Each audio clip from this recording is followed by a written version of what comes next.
Naniniwala si Senador Chis Escudero na hindi pa dapat kanselahin ang pasaporte ng mga senador na dawit sa pork barrel scam.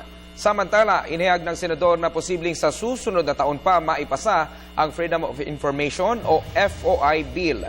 Si Bianca Piedad sa detalye. Wala pang nakikitang basihan si Senador Francis Escudero upang kanselahin ang pasaporte ng sinumang sumasailalim pa lamang sa investigasyon.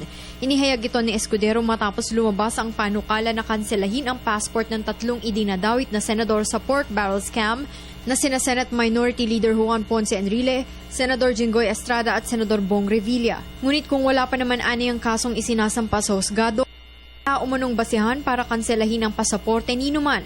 Ayon pa kay Escudero, ang right to travel o karapatan na maglakbay ay basic constitutional right na ginagarantiya ng konstitusyon na maaari lang limitahan sa pagkakataon halimbawa na may nakasampang kaso laban sa isang tao at pinaghahanap ito ng otoridad. Maliban dito, hindi rin aniya basihan ang watchlist order para ipawalang bisa ang pasaporte ng nasa naturang listahan. Pero hindi nangangahulugan na kapag nasa watchlist order na ang isang tao ay limitado na o hindi na pwedeng payagan na maglabas-pasok ito sa ibang bansa.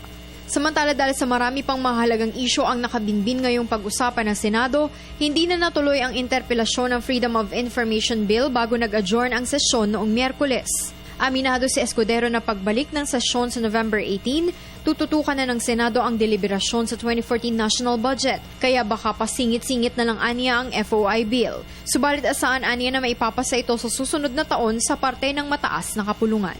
Para sa Telebisyon ng Bayan, Bianca Piedad.